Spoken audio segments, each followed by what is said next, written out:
Good evening, and thank you for sharing your time with us. YoC Media is excited to celebrate Women's History Month with our check-in and check-up series in partnership with the American Heart Association. Black women are the proven backbone of our country. We take care of our families as well as others. We are leaders of corporations, civic organizations, and local communities. We even help presidents get elected. We are the heart of America. Unfortunately, heart disease is the leading cause of death of American women. Alarmingly, African American women are disproportionately affected. The risk of heart disease in African American women is greater than it is for women in other demographic groups. Among Black women ages 20 and older, nearly 58% have high blood pressure, and only around 20% of those women have their blood pressure adequately managed. Join us in a conversation with some history-making women. April Ryan, the longest tenured African American White House correspondent. Comedian Sylvia Traymore Morrison, the first renowned Black female impressionist. And from the American Heart Association, Dr. Roquell Wyche, MD, as we discuss what we are doing to take care of our heart health as we are making history. And now, here's Sybil.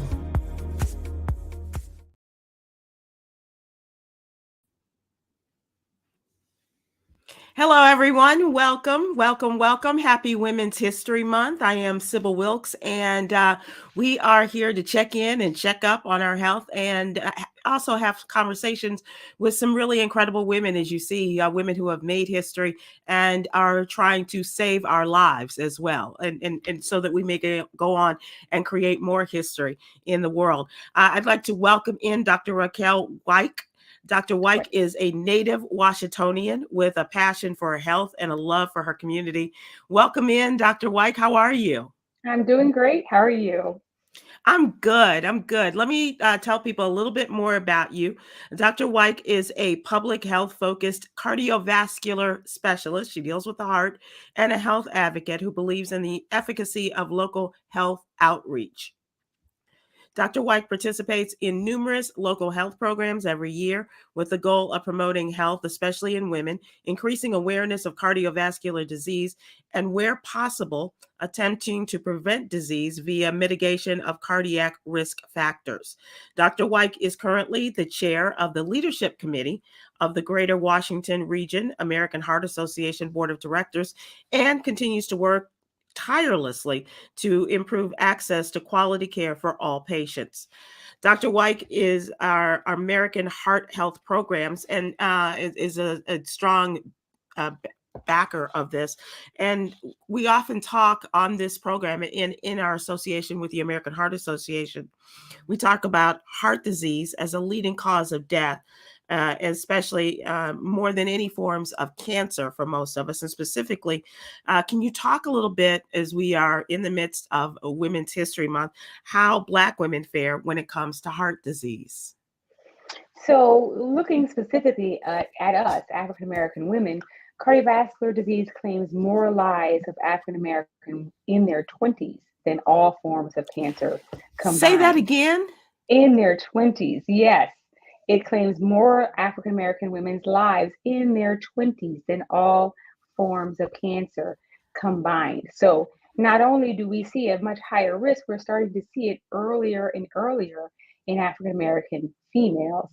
When we look across the room, more than 50% of African American females have some type of cardiovascular disease.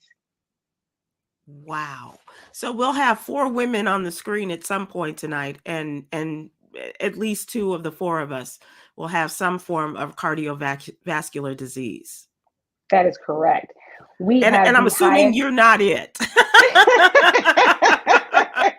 Well, I'm going to go through all the risk factors, and I'm going to help out everyone to not be it as well.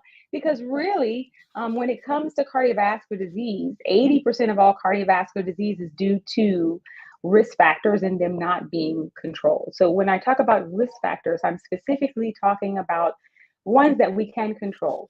This includes a healthy diet, so one that has reduced sodium, but also increased fresh fruits and vegetables, nicotine, including vaping, so nicotine exposure, sufficient physical activity. The American Heart Association recommends 150 minutes of moderate exercise each week. Your body mass index is just a height to weight ratio. Fasting plasma glucose, so that's just a way to know whether or not you have diabetes, and if you do, whether or not it's controlled. Cholesterol, good and bad cholesterol, blood pressure, and then also sleep health. So when we look at African American females, we're much more likely to have at least one of these cardiovascular risk problems, and we're also more likely to have an uncontrolled risk factor. So we are the backbone for our families, we're the backbone for our communities. We put the S on our chest and we keep it there. We take care of everybody. We take care of our parents, our elderly parents, we take care of our kids, and we don't ever take the time to take care of ourselves. And this is part of the reason why we see so much cardiovascular disease in reference to African American females. 58%, as was stated, and I really want to just emphasize it because it's so important. 58% of all adult African American women have high blood pressure, and this is the highest prevalence of all race and sex categories in the We're United number States. one. We are Yay. number one, hands down. We are number one. And if you could eliminate just the high blood pressure, it would have a larger impact on cardiovascular mortality than if we eliminated all of the other risk factors combined. Our guest tonight, we are talking about our heart, as well as we're going to also talk about our CPR challenge. Dr. Wyche, Dr. Roquell Wyche is our guest and our specialist here. Dr. Wyche, you talked about the predominance is in young people in their 20s, young women. And so as we are taking care of our family, our mothers and our grandmothers, aunts, and what have you, we also have to take in this information, not only for the older generation, but for the younger as well. How might we best help our younger people? Well, awareness is critical. So really, starting at age 20, we need to get the message out that you need to be seen by a doctor. I know when I was in my 20s, I was not thinking about cardiovascular disease. I was thinking about a lot of different things, but I wasn't thinking about heart disease. So if you are above the age of 20, then you should be getting screened for cardiovascular risk factors. So you should be going to your doctor and you should ask specifically to be screened for cardiovascular disease. And you should know your numbers. So when you go, ask your doctor, what is my blood pressure? Is my blood pressure under control? What can I do to get it under control? What is my cholesterol, good and bad? What's my goal? How do I change my diet around so that I can make it to that goal? The same goes for blood sugar. The same goes for body mass index. What's a healthy weight for me? And how do I achieve that weight?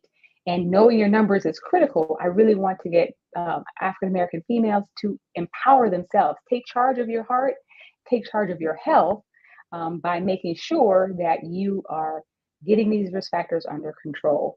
Make small changes. You don't have to do anything major. As I said, 80% of all cardiovascular disease is due to uncontrolled risk factors.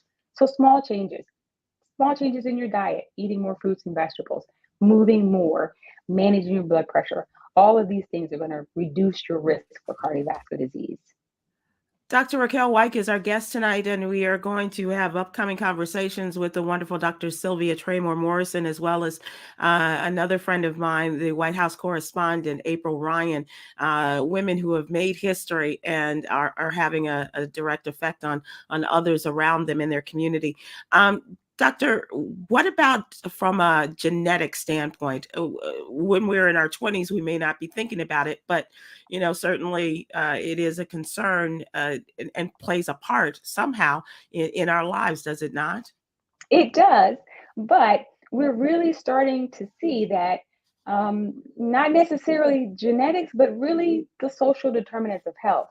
Those are more of an effect on our risk for cardiovascular disease and also our number of risk factors. So when I say social determinants of health, I'm talking about access to care, your ability to be able to get your medications, food supply, whether or not you're in a location that you can actually get to a grocery store that has healthy fruits and vegetables. Are you in a healthy physical environment? Do you live someplace where you feel safe and that you feel like you can get out and exercise? Education, household income and your social economic status, your work and your job security. All of these affect our ability to be able to manage our heart and manage our health. Doctor, we are talking with Dr. Roquell Wyche, and this is something I've learned in the process of working with the American Heart Association. And as you mentioned about the numbers regarding Black women and heart attacks, but women who suffer from cardiac arrest outside of a hospital are less likely to receive life-saving CPR from bystanders. And one of the challenges this year is learning about CPR and and I'm a part of the Be the Beat campaign. The women who suffer from cardiac arrest is especially true of Black and Latino women. So we are encouraging everyone to be the one in your family, be the one in your business setup to change the statistic right now by taking the American Heart Association challenge to learn CPR. Be the beat for someone you love. And that can be your spouse, your mother, your father, obviously your neighbor. And unfortunately, we're also talking about children being involved. You can be the difference when it matters the most in saving the life. And so we're encouraging people to go to heart.org and take the CPR challenge and save lives. And that is something we're going to continue to discuss throughout our conversation here. Doctor, will you give us a second, and we're going to bring in a wonderful woman, and I know she'll have questions for you, because if I know nothing else about Sylvia Traymore Morrison, she's got a lot of words and she's got a lot of questions. So let us bring in our friend Sylvia Traymore Morrison, originally from Washington, D.C. and currently residing on the East Coast. Dr. Sylvia Traymore Morrison is the first renowned Black female impressionist in the history of this country. Let me tell you a little bit. After killing it as host of the Roast of the Champ for Muhammad Ali at the legendary Apollo Theater, Sylvia was offered a job as an associate writer for Saturday Night Live. This was a minute ago. She has performed with countless entertainers, including Jay Leno, David Letterman, Gladys Knight, Jeffrey Osborne, Jerry Seinfeld, Shaka Khan, got to say that twice, Rosie O'Donnell, Dick Gregory, and some young man by the name of George Wallace. At the request of Whitney Houston, Dr. Sylvia became the opening act for Whitney's The Greatest Love World Tour. She worked in Vegas, where she was a part of the residency of Monique, the comedian. George Wallace saw her and invited her to do his show. And she has also released a couple of books based on her life. Almost There, Almost, The Many Faces of Sylvia Traymore Morrison chronicles her life's journey in the entertainment industry. And with its rich history, she received her first honorary doctorate. That's why we call her Dr. Sylvia. And she also has been included as the 2013 Living on Laughter Gospel Comedy Association Lifetime Achievement Award, as well as receiving the 2017 Maya Angelou Lifetime Achievement Award. More than a couple of years in this business, Sylvia continues to perform and grace stages from around the country. And her latest book is called Jelly Beans from Heaven, is on Amazon and in stores around the country. Dr. Sylvia Traymore Morrison, welcome back. It's great I want to meet her. I want to meet her. No. You will love her. You will absolutely love her. Well, I love Dr. Wyche. She was, I do have, go ahead. I'm sorry, Sybil. I'm sorry. Well, I just wanted to know. I'm ready for you, I'm ready. Okay. Just from your history, do you remember the very first time you made someone laugh? I had to be a kid, like about 5 years old, because I do impressions, as you just announced. And I remember one night coming in the house and doing my impression of crickets. And my parents thought the crickets were in the house. And when they found out that wasn't the deal, they laughed at it. That's the first time I remember anybody laughed. They say, "You're so silly." And I started doing my crickets. Whatever. I don't do them anymore. But yeah, that was the first time I remember. Wow. And people, I mean, obviously you were good enough that you got your folks looking around and doing. They thought crickets were in the house. Now, how did you know you could do cricket impersonations? Did you need something to do? It was just a part. I could hear stuff. I could hear the I could hear bumblebees when they were around, and I could make their sound. I could hear the flapping of butterfly wings, and I could let you know that they were nearby. And it was just, I didn't know that what it meant that I could do all of that. So I Right. started, I imitated Wow. my friends, their parents, and people laughed. They thought it was funny. How could this little girl, this little 5, 6 year old girl, do this? I Right. didn't know. I just did it. Wow. That the best I can do probably is a bit of a dolphin impersonation, but you don't want to hear that. And it's from years of watching Flipper. So, that's how Funny. that goes. Um, how old were you, or what point did you decide that you wanted to make comedy your life? Well, I did my very first professional show, not show, because I did a lot of shows in backyards and people's living rooms and Hmm. birthday parties. There was no platforms for a little young girl, but I was my first professional show was in Washington D.C. at Constitution Hall, of which Wow. Eddie Murphy claims he's the first one to do Constitution Hall, and it's like, No, Eddie, I'm Wow. sorry, but it was in 1969. And $1969. I was actually in a little singing group. I was singing, but I could sing like other people. And so it was then I knew that that's what I was destined to do. I knew Your I was going first to be on famous stage. impersonation. Ed Sullivan. Ed Sullivan was my very first Wow. impression. For Yeah. for young people that are watching, that was a big deal. Ed Sullivan used to Yeah. have a weekly television show, Yes. and people did it, but not often well. Right. He was, I consider him the Oprah Winfrey of that Hmm. day, of that time, because he brought the Beatles on, he brought the Jackson 5. He was big. He It was was a big. really big show. Big, Yeah. really, really big show. Really, really big show. Yeah, he was him. He was And yeah. did you ever do any of your impersonations for the people that you were impersonating? The one person I specifically remember is Dionne Warwick. I was on tour with Whitney, and she had Uh-huh. come. We were in LA. She'd come to see Whitney, and I was the opening act. I was the only other act on the show with Whitney because she didn't want anybody else. I opened, she closed, and I'm out on stage and I'm doing my impression of Dionne Warwick, and Uh-huh. one of her little nieces or somebody ran to the back and said, "Auntie, Auntie Dionne, there's a lady out there, she's doing you and she sounds just like you. You need to come in here." So Dion comes out. This is what they tell me happened because I Uh-huh. was on stage. I didn't know. And she stands there and she looks out into the audience and she's watching me. And so at the end of the impression, the people stood up. It was like a standing ovation for Dionne Warwick, me doing Dionne Warwick. So they go back to the dressing room, and I laugh every time I tell this. So the little girl, the little young woman who said to Dionne, "There's a woman doing you." She said, "Didn't she sound just like you? Oh my God, Auntie Dionne, she sounded just like you." And Dionne Warwick looked at her and said, "She sounded nothing like me."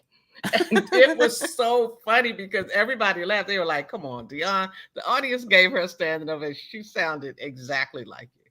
So I haven't Okay. met her yet. Yeah, but yeah, that's what that was. Wow, that is some, and that was the reaction everybody knew, but Madam Dion. Wow. Usually, if I was to do an impression right now of you or Dr. White, you would probably think, that doesn't sound like me. The average Mm. person thinks that when a person does an impression of them, that they sound nothing like them. It's Well, because always we like don't that. know. I mean, what we Exactly. hear is Yeah. different from what you hear, right? Yeah. Absolutely. Yeah. Even Muhammad Ali, when I was hosting the roast for him, I did his poem, I changed the words, and he came out on the stage and grabbed my hand, took me to the front of the stage, and he said, "You doing me, a woman doing me, that's awesome." But he did not think for a minute that, that a woman could do him. And Of it was, I course. mean, again, the audience just went, that was a long time ago. I just pulled that out the hat to do that. But yeah. Just because you have it like that, Yeah. Sylvia. Very nice. Sylvia, they say, and we know this, doctor, that laughter is said to be the best medicine. And you had a serious encounter with COVID during the pandemic. Yes. Did laughter help you cope, and how are you now? Because you had an incredible story that you told us the last Yes. time we spoke with you. When I had COVID, it was so bad that I couldn't even hardly breathe. It was demonic. Mm. It was a demonic time Mm. for me. COVID was you know, I'm in the age group of older people who were at high risk at the time. And I can only imagine if I had a heart problem at that time, I may have gotten taken out seriously, you know, because that's what they said. So it was that COVID thing. I couldn't laugh. I couldn't do anything. I was just way too sick. It was absolutely the worst time of my life, the worst. But with respect to laughing, while I wanted to, that was one of the questions I was going to ask. But you know, No, please I'll go ahead. no. Well, I wanted to ask the doctor if is it true? Is laughter good for the heart or the soul, whatever it is they say? Absolutely, absolutely. So we're also starting to understand more, kind of sort of the mind body soul connect. And we are starting Wow. to realize that a lot of our stress affects our heart, a lot of our overall how we look at life, whether or not we have a positive attitude, whether or not we have laughter in our lives, whether or not we have social connections. All of these have a direct effect on the heart. So yes, absolutely, laughter is good medicine for the heart. Absolutely. Well, I always think, you know, if you look at me, I'm really a beautiful woman. Yes, you are. And Yes, you no, I'm playing, you guys. You're supposed to laugh. That was supposed to have been funny. I was going to say, I think one of the reasons why I stay youthful, put it that way, is because I'm always laughing. I don't know if that helps my heart, but what you said earlier, and I am going to become one of those people. I'm going to learn CPR and all of that other Good. You're stuff. up to the Anyway, challenge. yeah, I'm up to it. Yeah. Dr. Roquell Wyche is our guest, along with Dr. Sylvia Traymore Morrison. And Doctor, can you talk about the effect of COVID on a lot of us regarding heart disease and how we are faring as a result of serious bouts of COVID? So, COVID obviously affected everyone, and the rates of cardiovascular disease increased significantly for everyone. And but African Americans, again, we were disproportionately affected. So, cardiovascular deaths were 5% higher for Caucasians. They were actually 14% higher for African Americans. And it was because COVID, all of these social determinants of health, all of the disparities that we have in the social determinants of health, all of those things were exacerbated. So COVID basically just it took a big light and just showed all of the disparities that we have. And so access to care, that was definitely worse. All of the risk factors that we have as African American females got worse. So if we had high blood pressure, it got worse. If we were at home and sedentary, we gained weight, we got more diabetes. So it really, really kind of just showed the light in terms of how disparate it is for us in terms of our levels of cardiovascular disease mortality. Sybil, can I ask her a Of question? course. Of course. Okay. I'm just curious. What made you decide to go into heart studies You and took medicine? one of my questions there, Oh, Dr. I'm Sylvia. I'm kidding. sorry. I'm I'm kidding. Oh, sorry. it's a good one. Okay. It's a good one. So I knew by the age of 6 that I was going to be a physician. In fact, I was doing CPR on my friends at age 6. Like I was already ready. Okay. I was already Wow. ready. But by the time I got to medical school, I really was kind of trying to figure out, okay, what is it that I want to do? And my dad had said, I think that I may have high blood pressure. I'm not really sure. And I was in medical school at the time. So I didn't really know to say, okay, if you have it, are you taking control of it and what's going on? And he actually did have high blood pressure and he wasn't taking medications for it. And so occasionally he would say, I have some back pain. It feels kind of bad. And I kind of sort of dismissed it because I didn't have enough information as of yet. And it turned out that my dad had uncontrolled hypertension and he ended up having what's called an aortic dissection. So that is the big artery that goes from your heart, goes out to the rest of your body, and it gives blood out to the rest of your body, including to your head. And so when your blood pressure is too high, it actually splits that vessel.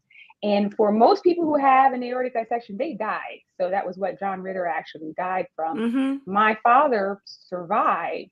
and actually didn't have any residual problems. So his kidneys were okay. He's able to walk, all of this. And it really was quite a miracle. And it was because of the care that he received immediately after he was flown to Washington Hospital Center and got immediate care. And I realized cardiovascular disease, that's what we're dying of. That's what we have a problem with. This is where I can make the best impact. This is where I can make the greatest impact in my own community. And that was it. Cardiovascular disease, that was what I wanted to do. You got to the heart of it right there. I got it right there. Yeah. Wow, that's quite a dating technique, practicing CPR on young boys too. I imagine it may be very popular in the neighborhood. I'm just saying. I've done that. I've done the, the compressions, and I. So, if you could explain to Dr. Sylvia, Dr. Roquell, a little bit about the hands-only CPR and what we are aiming to do. Yes. So we really are African American females. We're the change makers. We're the ones historically have been the ones that push for change. And we are the ones who people look to in our communities. Just as you were saying earlier, Sybil, if it's outside of the hospital and someone has cardiac arrest, if you're African American, you're less likely to get CPR. If you're a female, you are less likely to have a bystander perform CPR. So it is crucial that we learn. Just like Damar Hamlin, if he did not have CPR immediately, when he did receive it, he wouldn't be here today. So we know how important it is. So we really want to emphasize being the beat. Hands-only CPR is very effective. It works. And so just really quickly, if you see someone collapse, you call 911, place your phone on the speaker mode, put it right next to you, get directly over the victim or over the person who is collapsed. Put your heel of your hand in the center of your chest. Put the other hand right on top. You want to push hard and fast in the center of their chest. Compression should be at a rate of 100 to 120 beats per minute. I say pick a song in your head that works and do it to that rhythm. Staying Alive is what they recommend. Personally, I like This Is How We Do It, Montel Jordan. I Will Survive, Gloria Gaynor. Whatever works for you, keep that song in your head and you continue those compressions at that rhythm until someone arrives to help. And if you're alone, you can have that with your phone and you call 911 and the emergency operator will help you. They will walk you through it. Yep. Well, my song of choice is just what you said, Staying Alive. Staying alive, staying alive. I went, oh, wait. There we go. Well, I hope that you will be enjoying the challenge here, Sylvia Traymore Morrison, and that we will continue our conversation. I believe that our other girlfriend, April Ryan, is available to join us and continue the conversation. My friend April Ryan, I know she's rushing from the White House and doing all the great stuff. I know. I rushed and picked up my child who said, "Mommy, I'm hungry." I'm like, oh. As we were listening to these wonderful conversations about heart health, and teens are now using that vaping stuff that's not good. We heard that, and she looked at me. I said, see. And then I heard the was it what's his name? Ed Sullivan was Oprah. But I love the imitations. I used to be able to imitate Jesse Jackson and Bill Clinton very well. I bet, because you were face to face with them on the front pages of history. When you hear them in your ear all the time. Bill Clinton said, "April." No, I can't get it. That's pretty good. That's pretty good. I hear it. Yeah. That's why I had my heart attack. That's so funny. He really did say that. Honest to goodness, he did say that. Wow. You're breaking my heart, April. As a soul food dinner. But anyway, I'm sorry.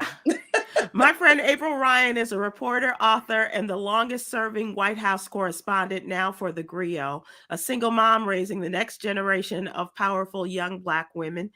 April is also the author of several books: At Mama's Knee, Mothers and Race in Black and White, The Presidency in Black and White, My Close-Up View of Four Presidents and Race in America. Wow. April Ryan Under Fire, reporting from the front lines of the Trump White House, at her latest, Black Women Will Save the World. an anthem. It begins at a seminal moment for our country, the nomination of Judge Ketanji Brown Jackson to the United States Supreme Court. You want to add something, Mike? Oh, okay. I'm gonna continue preaching her all of her accolades. The award-winning and trailblazing journalist and author sings the praises and produces this anthem dedicated to our history of dynamic female leaders in all walks of life, providing history of our sheroes. Black women will save the world. An anthem, a love anthem, if you will, begins at that seminal moment, the nomination of Judge Ketanji Brown Jackson to sit as the first Black female associate justice on the United States Supreme Court. And April, as you gave voice to those not able to speak, you put a face on the powerful who made this country, Black women. Not only those whose names are woven in the fabric of our country, but those in your own family. So please tell us, April, how did this book, the idea behind this book, come to you? I don't know if she can hear us. Well, Sybil, it started back in my days at Morgan State University. Now she's having a hard time hearing us. Okay. Let us, until we get April back and we can get our questions there answered from April. Dr. Sylvia Traymore, how's your heart? I think it's pretty good. I exercise on the regular. I do watch my numbers, and but it's always that thought in the back of someone's head that they're like, okay, maybe my shucks, at my age, it's like, well, actually, when the doctor said that women can be 20 years old, that was just mind blowing. But me myself, I think I'm okay because I stay in shape. I eat good. Every once in a while, I grab a bag of Utz potato chips, so I'm going to have to put them down and stop eating junk. Okay, there you go. She's hurting me. I know. April, you're back with us. Can you hear us? Yes, I can hear you, but you know what? I don't know what it is. It's the gremlins from work that wanted to prevent me, so I got my phone going too if I shut down again. Right. But but this has been such a wonderful conversation. And thank you for having me. I've been listening and watching, as you guys were talking. And if we go out, I've got my phone. So okay. So tell us how the idea for this book, because you do speak to Black women throughout the pages of your book. How did this one and talking about and putting the faces and the names to the faces of women in our history and what a backbone they've been for this country. How did this idea come to you? Sybil, you have always been such an inspiration to me. So many Black women have been such an inspiration for just wanting to empower others. And that's what you have done. And from the person who's at home to the person at the church house, the schoolhouse, to the government house and the Supreme Court. I've always loved that women rise, Black women rise and overcome in spite of every obstacle. I am that. That's right, Sylvia, right? I am that believer in what Shirley Chisholm said. Black women have a double whammy, right? That's right. So Black women have a double whammy. So not only did the Congresswoman tell us about bringing that folding chair to the table, but April reminds us of this in this book. And what women like this and reminding what incredible women on whose shoulders we stand, what they did. And it's so interesting. I am a student of history. Never thought I would be such a student of history. But in this moment when we have people, I'm not going to say the names, who don't want us to know who we are and where we come from, I just can't help but thinking of people like Shirley Chisholm, who in the 60s and the 70s, specifically when she ran for president in 1972, and the person who won was Richard Milhouse Nixon. But when she ran, she said, if you don't have a seat at the table, bring a folding chair. Black women have always had that invisible folding chair. That's right. To come to the table, ask and beg and say, can I get to the table? But now, 2023, we Black women are building the table, convening the table. Yes. Mhm. Woo! Mhm. Not only that, Wow. well, I mean, it's the truth though. And we're not marking the moment. And what surprises me in this historic moment, no one has marked that moment like this. And I think about our history makers, like, okay, let's talk about the Black Panther Party. A huge, Because all you saw were Black men. right, you're going right. Let's talk about in 1966, the 10-point plan of the Black Panther Party. You saw these fine Black men in these jackets and tams, right? But behind every good man is a good woman. And the vast majority Go ahead. I'm of listening to this. it was 70% of the membership. And you know who told me that? The widow of Huey P. Newton, Frederica. And Wow. things Ooh. fought for yesterday are back again today. From Yes, yeah. but look at the power of those women and those men, but majority of women. They wanted our children fed before school because who's going to be Right. able to learn when they're worried about their stomach grumbling? And look what they did for us all the way up to today. Right, but wait a minute. But now the government, they were vilified in the 60s. Yes. And Ooh. FBI performance then, and now the federal government is what? Funding. Providing. Right. Think about the issue of policing. We're still dealing with that, but they brought it to the forefront. Let's talk about free clinics. Pushing back. Frederica said what they did was for love of the community. And if we really dig into this, and this is what I believe the fear is from those who don't want us to know about our history, right? I believe the fear is the fact that when Black women go to serve, it's for love and uplift of a community. That's right. The things they don't want us to know. And there are studies about it compared to our counterparts our male counterparts who look at it for an ego, power. Whereas when we see something going on in the schoolhouse, the first marching going in there is a mother because she's, you know, Yep. If a woman's upset, so goes the house. So Right. That's right. So, and you also, and I also dig into this a little bit. We wonder why I'm strong like my mother and her mother before her and her mother before her. Why are we strong? Because we were brought to this nation, our men were taken from us, and we had to stand on our own. So it's not something that's innate. We had to do it because we had no choice, right?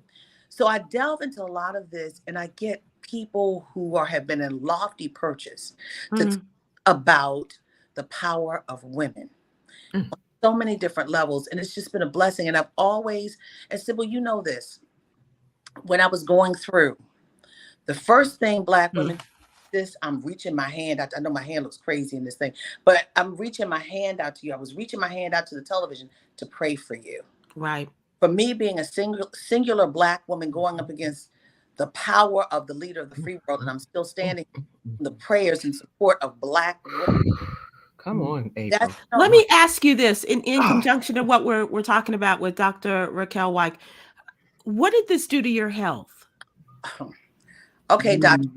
Okay, let's go there. There's residue from the fight. People say, "Oh, you're so wonderful and you're great. How did you do it?" I think I walked through it in shock. There were many nights in my heart palate. You walked through the fire, April. I did get burned. You don't see it, but and hold up my book. Look at the back of my book, Jack. Right. One of the things when you go through stress, it internalizes. I lost a lot of my hair. That's right there, right?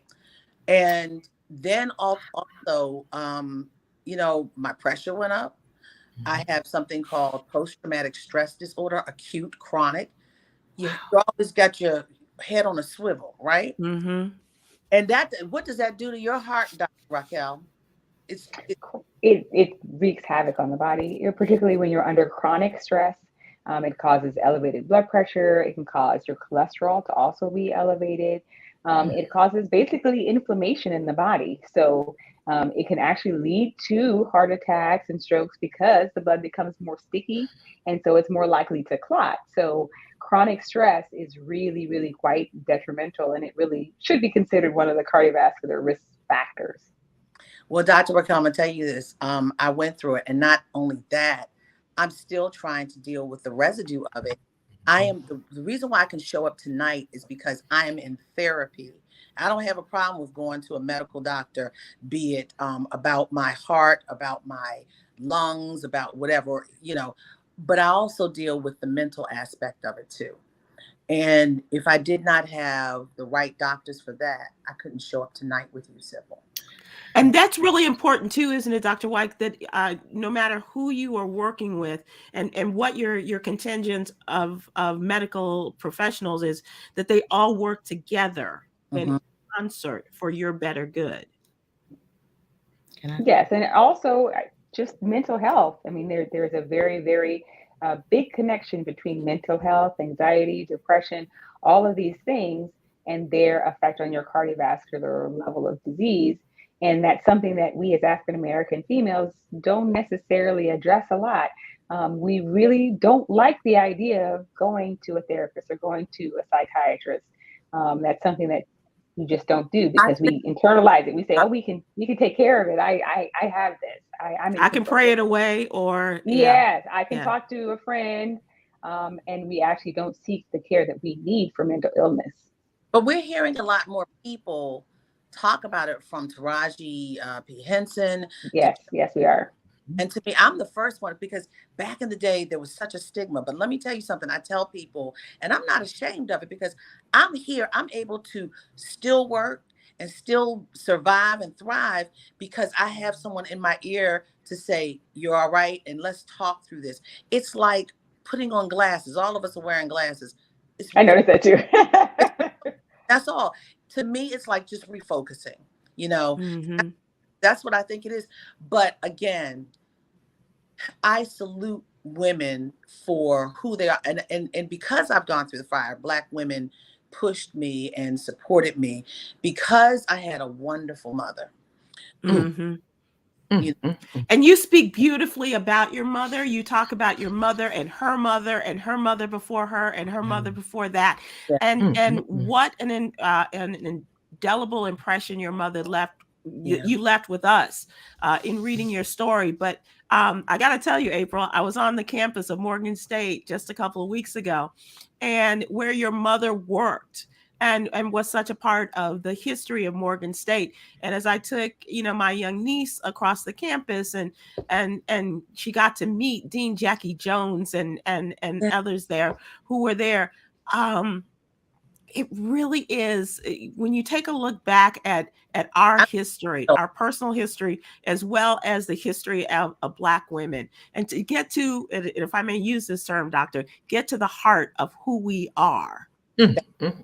We have to be very clear about saving our hearts and saving our good deeds and showing it to the next generation, which I believe you are doing, April, with your beautiful young daughters. Thank you. And Sylvia, it's like she's in church. Like, Dr. Sylvia, I know you wanted to say something. I did, because April Ryan was saying some stuff. Now, you guys, I'm older than, I believe I'm old. Well, of course, I'm older than everybody on this panel right now. And when I'm sorry? I said, I do remember Ed Sullivan, no, unfortunately. But you know what? Let me speak to two things you said, because I was in tears at one of the things that you said. But with respect to Ed Sullivan, I use that as trying to give the young people an idea of how he was no comparison to Oprah. We know that. But it was like he was big. He was bringing in the big boys and girls. But then you went and you pulled up Shirley Chisholm. I was so aware of Shirley Chisholm. I was there for the '64 march with Martin Luther King. I was a young teenager, but I was there. I was there for all the stuff that you started talking about. And then when you started bringing it to surface and talking about how we had to stand on their shoulders, Sybil had mentioned that we were standing on their shoulders, and everything just started coming together, because I didn't understand until tonight, heart disease and all this heart stuff that we're talking about. I've never had this conversation with anybody. And so, when I go to the doctor, your blood pressure's good, your cholesterol's good, this is good, so I never even think about what would happen if somebody fell out and have a heart attack while I'm saying, I until this moment, I'm understanding that I need to prepare myself, and hopefully that other people prepare themselves to learn how to do, and to help somebody. There's so Because much I for say it everything. again, There's so much connective tissue for everything here. and I'm so glad that Sybil held your book up, because that I didn't know about this book, this latest one Are you that serious? you have. I'm just finding out about it, so I gotta get it, April. Don't you get on me for doing it, because I'm gonna do an Y'all impression probably of you. live around the corner from each other, and making this connection. I'm loving this book already. I love it already. It's like, let me ask you, April. You mentioned about for your mental health. How are you taking care of your physical body, and for yourself as well as for your daughters? So let me say this. This is interesting. I always take care of my health. I'm trying to eat healthier. I'm engaged, Sybil. And we saw the mention in the book. Yes. Congratulations. That does a lot for your heart, doesn't it, Doc? Absolutely. Yes, it does. Yeah. So no, but he very much he encourages me to stretch and to walk, go outside and get some sun. I said, look, what does sun have to do with it? Okay.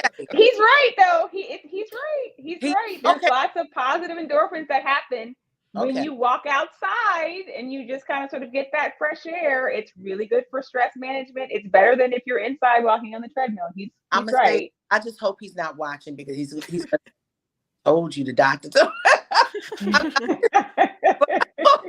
But also, and for the physical and mental health, and this is crazy, but this is true. We started a candle company, and for it, sometimes, nice. a lot of times, you need to do something physical with your hands and release tension and stress.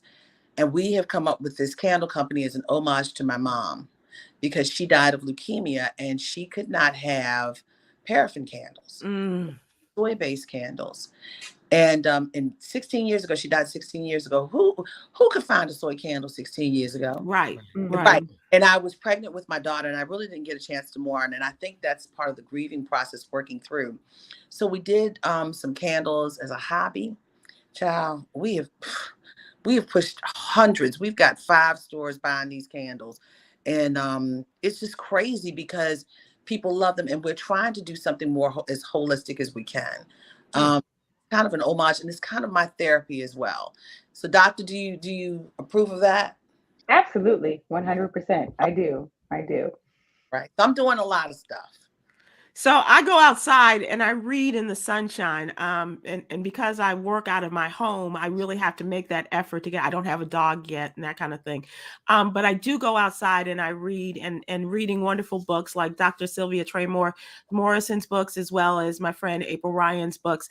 And April, I got to tell you, when I started reading this, and I wear my scrunchies all the time, and that is my homage to the Justice, Ketanji Brown Jackson, because when I saw her there before the Senate and had the scrunchie there for pulling her hair back, and also the forward that one of our very favorite human beings, Senator Cory Booker of New Jersey, wrote, the things that he said to her during that hearing, all of these things, all these memories came flooding back. And that's good for my heart. The positive moments. Like I remember the day that the Joe Biden announced that Kamala Harris was going to be his running mate. I remember the day standing there with these 2 Black women, standing to the side, each to the side of Joe Biden. One, the vice president of the United States, one who was going to be the first Black woman on the United States Supreme Court. These are moments. This is what does my heart good. I know I need to get out and work more and do more exercising, Dr. Wyche, but this is what really, this is, this, and to persevere, like Justice Jackson says, to persevere and to keep going. And if I could just get you, as we come to the close here, Dr. Roquell Wyche, to give us some advice or some of your wisdom in terms of persevering, and we'll wrap this up, and some things to keep us going, to keep our hearts, and so that we too can be the beat for our family and our communities. I think the best piece of advice that I ever received, or that someone said to me, was that you can't pour from an empty cup. And I think that we, as African American females, we put everybody else before us. We want to take care of everybody. We want to push everybody forward. We want to help as many people as we can. And if we ever do something for ourselves, we actually feel guilty about it. We're like, Right. yeah, I'm going to take, I'm going to go to the spa, but I'm upset about it. I feel kind of like bad because I'm not helping.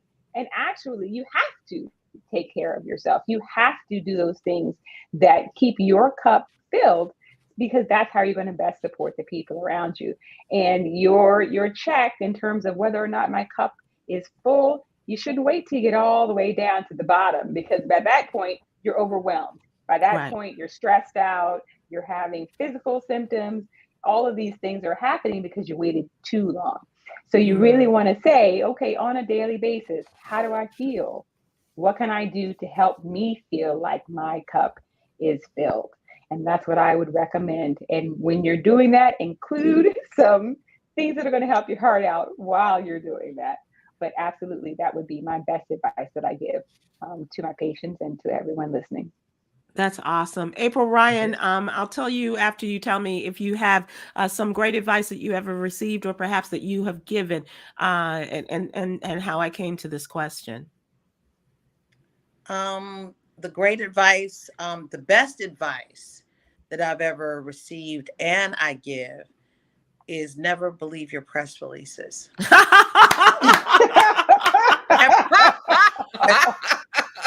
I love it. To know. I'm ready for that. No, I mean, I think, I still remember everything like it was the first day, and I still treat it like that. Because I'm always growing and learning. But I will tell you this, never count April Ryan out. That's what don't do. Come on. There's still some April coming around. That's not what you're going to do. That's shouldn't do. That's right. They couldn't, and they will never. Absolutely. Never. Absolutely. Put baby in the corner. Dr. Sylvia Traymore Morrison, what about you? The best advice you can give or that you have received? I think the best advice that I've received and I would give is to treat each day as it's your last. I mean, just sometimes you can't do that because you got to do stuff next week or what. But I'm, but and as Whoopi Goldberg would say, let me just say this. You three have inspired me. Am I right, Wendy, or what? Wendy Williams, what do you think? Really oh my God! Of course, oh my God, how you doing? Okay, yes, Sybil, I do. I agree with Sylvia. Okay, you guys have inspired me too. Okay, too. Brilliant, positively brilliant. Ladies, this has been absolutely wonderful. I will tell you that I was on a Zoom call and for a 100th birthday a couple of nights ago. A friend of my family, and they still include me in a lot of their events, and they, were very nice to include me in this. And Aunt Maddie, who was a class of 43, I want to say, at Tuskegee Institute, turned 100 on the 14th of March. And so I asked her, I said, what advice would you give your younger self, or to those of us that are a little bit younger than you at 100? And she said, don't stop exercising. She said, don't stop, period. Okay. She said, I am able to, get up and down my stairs, and you could see, the stairs leading to the second floor in her home. I'm able to touch my toes, she, bent down and able to, and she said it not only does something for her heart, obviously, she said, my body, but my mind. And it keeps the blood flowing and 100%. Keeps things going. And she said, and I say this 100%. To you as a 100-year-old woman. That's wonderful. It's amazing. It's amazing. Wow. I'm going to close out, ladies, with our jewel. This is our daily inspiration given to. Hey, Myra, is there something you can do if you're alone and have a cardiac event? Call us. Yes. Okay. No, call 911 for sure. Doctor, do you have any recommendations? That's a great question, Myra. It is. Yes, calling 911 immediately. Mm-hmm. African American females in general, we tend to wait because we want to make sure there's nothing else going on. We don't want to embarrass ourselves. We don't want to get to the hospital and they say, "Oh, there's nothing wrong with you," and then we're embarrassed about it. Typically, there's something else we have going on, and we're like, "Let's just fix this real quickly, and then we'll call." If you are having anything that you feel like is a cardiac event, you need to call because it's not the same imperatively. symptoms that other people get, right? Right, exactly. So we do have more subtle symptoms.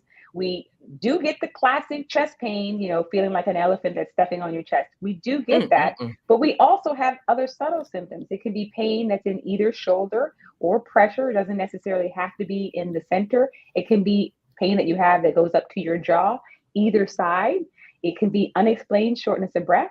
So say, for instance, you normally climb a flight of stairs with no difficulties, and then all of a sudden you climb that flight of stairs and you feel short of breath, unexplained nausea or dizziness or lightheadedness.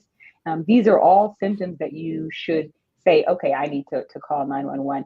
Don't take, Tums and say, okay, I'm going to wait and see what happens. Right. You should call 911 immediately, because the quicker you can get medical attention, the better your outcomes are going to be. And listen to your body. And doctor, if I could just add one more thing.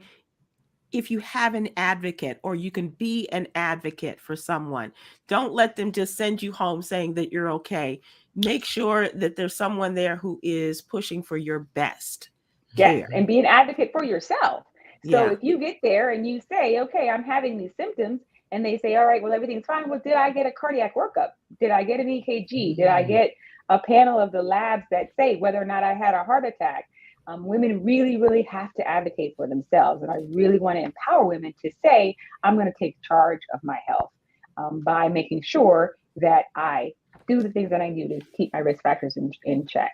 That I can make sure that if I get to the hospital and I say, okay, I have these symptoms, they don't brush me off and just say that it's anxiety. Ladies, This has been an absolute, just a dynamic conversation and opportunity to talk to some really incredible women, and happy Women's History Month to women who are making history. And I guarantee you, April, I'm not sure what your next book is. I know it's going to deal with Black women because that's what you do best. Yes. But check out Dr. Roquell Wyche and I am. I'm already in love. My heart is like leaping over. It's like excellent. That's right. Well, Dr. April, I mean, we kind of, I liked you when you came on here too, Nando. For a minute. Be cool. Look, you got me with Whoopi, but you good. That's pretty good. Thank you. You are everything. Thank you. And you made my heart feel good just knowing that is so sweet. Who you have been, how you helped, you marched in 63, 64, and a lot of this stuff that you and so many others worked for is now being reversed. And watch. It is. We got to keep watching. And I'm guys, we need to watch what's happening at the Supreme Court. That affirmative action case with Harvard, it could have tentacles into Brown v. Board and other areas of affirmative action. We got to keep watching, be vigilant. That's what women do. That's right. We so, have to be thank there you for for each having other. me. You all make my heart sing. Thank you all so much. It's been a wonderful God. opportunity. I do want to recommend one more time, Black Women Will Save the World, an anthem written by the wonderful April Ryan. Also, please check out Sylvia Traymore's book, Almost There, Almost, The Many Faces of Sylvia Traymore Morrison, as well as Jelly Beans from Heaven. That's on Amazon. So check those out. Dr. Rachel Wyche, how can people stay in touch with you? So I am under the Fit Dr. Rock on Instagram. Okay. And also RoquellWycheMD.com. Okay. Awesome. We're going to close. I'm sorry. Give her my phone number. She needs to call me. I want to hear more about my. I am more than happy. Do you make White House calls?